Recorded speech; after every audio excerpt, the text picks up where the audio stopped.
Longtemps je m'étais égaré loin de la sainte face de Jéhovah. Maintenant je reviens vers toi, Saint-Père, pour que tu viennes me pardonner. Je reviens vers toi et pardonne-moi. Je reviens pour être pardonné.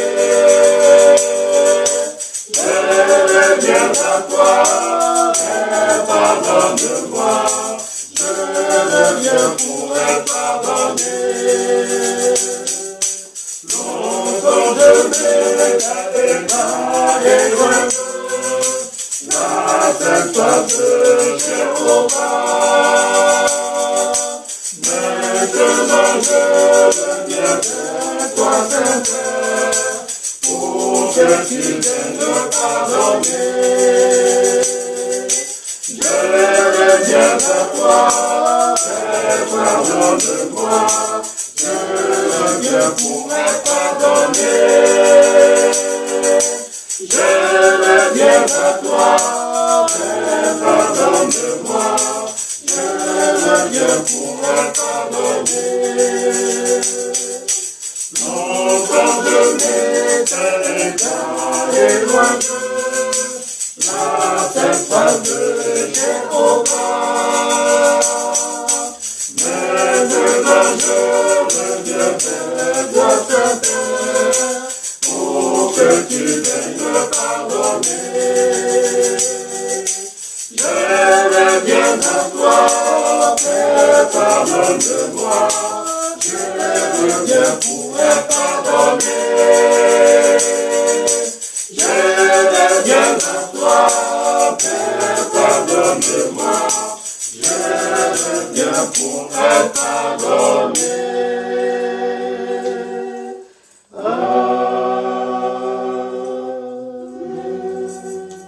Oui, alléluia papa, alléluia maman. Oui, alléluia, frère Gildas. Comment allez-vous aujourd'hui? Oui, ça va. Et l'œuvre, ça se passe? Ah, on se débrouille, hein. On rend grâce à Dieu alors. Alléluia. J'ai appris que tout dernièrement, il n'y a même pas 3 heures, on était en conférence avec le Canada. Oui, bien sûr, on était avec en conférence, comme chaque 2 semaines, on est avec eux. C'est des devanciers, de jeunes devanciers qui très chevronnés, vraiment, qui ne veulent pas se laisser faire. Ils sont mécontents du désordre qu'il y a dans l'église. Ils font des fouilles, des recherches. Je les encourage. Et puis par Zoom et visio, on parle, on échange. C'est ce qu'on a fait jusqu'à tout à l'heure. Que Amen. Dieu les bénisse et nous aussi. Amen. Mais papa, je coupe à mon frère, cette devancier Christian. J'ai appris par des connaissances au Togo que le chef de diocèse, le nouveau, je crois que c'est le devancier Banka, j'ai appris que son équipe et lui fonctionnent très bien, mais juste que j'ai eu des retours de certains fidèles, de certains copains qui sont là-bas, qu'ils excluent les femmes de leur réunion, de leur projet. Je voudrais savoir, est-ce que tu connais ce chef de diocèse et pourquoi est-ce qu'il est bien d'exclure les femmes des réunions, des décisions que prennent le secrétariat de l'Église? Alors, il est vrai qu'il y a le nouveau chef de diocèse, c'est quelqu'un de très, très battant, de très dynamique. Mais ils font beaucoup de réunions. Oui, le papa Banka, Oui. Kossi Marcel. Pour mettre pour dynamiser justement le diocèse du Togo. Et lui, son rôle aussi, c'est très important puisque il encourage les femmes à travailler avec lui. Et parmi ces femmes, il y a Maman Lily, une femme très, très battante, elle aussi, mais malheureusement... Ah oui, c'était l'ancienne commissaire, là? Oui, lesquelles a travaillé avec... la commissaire divisionnaire, je crois. Je ne sais pas, mais en tous les cas, elle a travaillé à la police. Donc, c'est quelqu'un qui est habitué à travailler avec les hommes. Malheureusement, les chefs, les chargés, tout ça, les devanciers. Les devanciers ont du mal à accepter qu'une femme puisse leur parler. Et ça, c'est très, très difficile parce que ce sont des hommes qui ont l'habitude de minimiser les femmes. Et elle n'est pas d'accord avec cette théorie. Donc, les gens lui en veulent un peu, mais malgré tout, elle fonce, elle travaille, elle parle aux femmes, elle leur explique comment les femmes doivent se comporter dans l'Église. Il ne faut pas avoir peur des devanciers. Il faut absolument connaître son rôle et travailler dans l'Église, main dans la main avec les hommes. Mais les hommes au niveau du Togo, pas forcément au Togo, mais en général, les hommes n'aiment pas beaucoup que les femmes prennent la parole, expliquent, fassent les évangélisations. On a l'impression qu'on leur arrache quelque chose. Vous comprenez? Oui, oui. Comme c'est un acquis et que donc il n'y a que seul qui peut faire ça. Alors que dans le tome 3 des livres Histoire de l'Église du christianisme céleste et l'histoire de Papa Oshofa, il a précisé le rôle fondamental des femmes dans l'Église du christianisme céleste.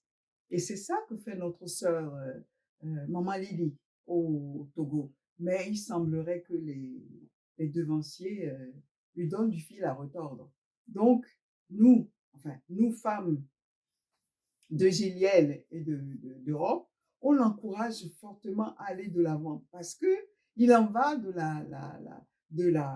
La survie. la survie et la prospérité de notre Église. Parce que si il y a beaucoup de femmes dans l'Église du Christ. Si on les met de côté, Ça ne peut plus, ça rien peut ne plus peut marcher.